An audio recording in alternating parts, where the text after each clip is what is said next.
여러분 안녕하세요. 얼룩말 지식공작소 대표 얼룩말입니다. 이번 시간에는 적게 일하고 많이 벌 수 있다고 주장하는 파레토의 법칙에 대해 이야기를 나눠볼까 합니다. 벌써 제목만 보시고 사짜 느낌이 난다고 생각하시는 분들이 많이 있으실 텐데요. 뭔 개소리야! 오늘의 이야기는 제가 20대 초반에 읽었던 인상적인 책 80대 20 법칙의 내용을 중심으로 진행을 해보려고 합니다. 이 책은 빌프레도 파레토라는 이탈리아 경제학자의 연구 결과에 주목하여 내용을 시작합니다. 파레토는 19세기 영국의 부와 소득의 유형을 연구하던 중 소수의 국민이 대부분의 소득을 벌어들인다는 부의 불평등 현상을 발견하였는데요. 인구의 비중과 그들이 소유하고 있는 부 혹은 소득의 비중 사이에 항상 일관된 수치가 등장하는 것을 알게 되었습니다. 전 인구의 20%가 전체 부의 80%를 차지한다는 것입니다. 또한 이 연구는 다른 어느 시대, 어느 나라의 자료를 조사해 보더라도 이 불균형의 패턴이 항상 똑같이 나타난다는 것을 확인하였습니다. 우리나라의 경우도 크게 다르지 않은데요.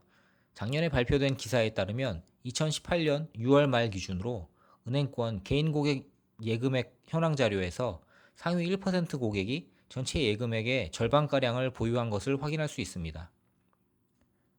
이처럼 파레토 법칙은 인간의 본성에 반하는 내용을 담고 있는데요. 동일한 노력의 투입이 동일한 결과를 가져오는 것이 아니라는 점을 밝히고 우리 사회에 존재하는 소득 불균형을 방증하기 때문입니다. 모든 선수들이 최선을 다해 훈련하지만 스포츠 종목에 따라 선수들이 받는 연봉과 기타 수입이 크게 차이가 나는 것을 볼 수 있습니다. 이쯤 되면 그래서 어쩌라고 라고 생각하는 분들이 많으실 텐데요. 사회적 불평등과 부의 편중은 만고불변의 진리이니 있는 그대로 받아들이라는 이야기인가? 라고 생각하실 수 있습니다. 하지만 이 책은 사회학 관점에서 불평등의 이슈를 다루는 것이 아닙니다. 우리 사회가 비효율적인 부분에 투입하는 자원을 효율적인 부분으로 전환함으로써 효과를 높이고 문제를 해결하는 것에 초점을 맞추고 있습니다. 이를 통해 개인이 보다 나은 행복한 삶을 추구할 수 있다고 이야기하는데요. 우리가 80대 20 법칙을 알아야 하는 이유는 무엇일까요? 저자는 그 이유를 우리가 80대 20 법칙을 깨닫든 깨닫지 못하든 상관없이 이 법칙이 절대적으로 우리 삶과 사회, 직장, 일터를 지배하기 때문이라고 밝힙니다. 80대 20 법칙을 활용해 우리의 일상생활을 크게 향상시킬 수 있고 더 적은 노력, 비용, 투자를 통해 더욱 가치 있는 결과를 얻도록 해준다고 주장하는데요.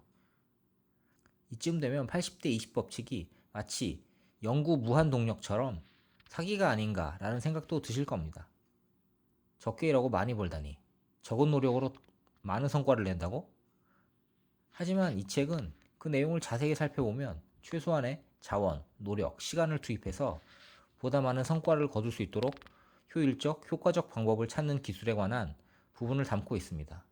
80대 20 법칙은 원인과 결과, 투입과 산출량, 그리고 노력과 성과 사이에 내재적인 불균형이 존재한다고 이야기를 하는데요.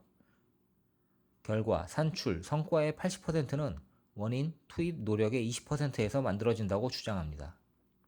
그 예로 전 세계 에너지의 80%는 전 세계 인구의 15%가 소비하고 있으며 전 세계 부의 80%는 전 세계 인구의 25%가 차지하고 있다고 합니다.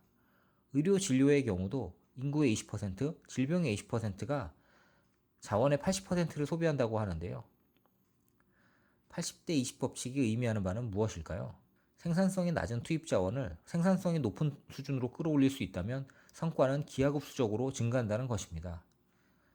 저자는 그 방법으로 두 가지를 제시하고 있습니다.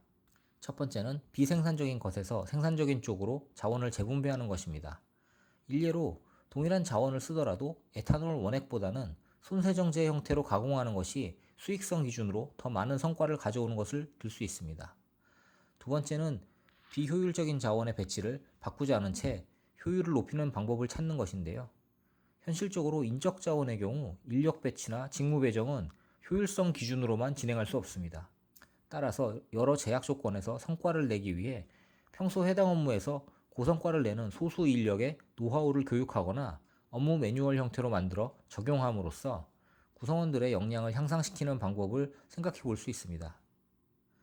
이처럼 80대 20 법칙은 무조건 열심히 하기보다는 핵심을 찾아내고 노력의 평균 수준을 높이기보다는 예외적으로 높은 생산성을 갖는 부분에 노력을 집중할 것을 권하고 있습니다. 컨텐츠가 도움이 되셨나요? 유용한 컨텐츠라고 생각하시면 구독과 좋아요 부탁드립니다.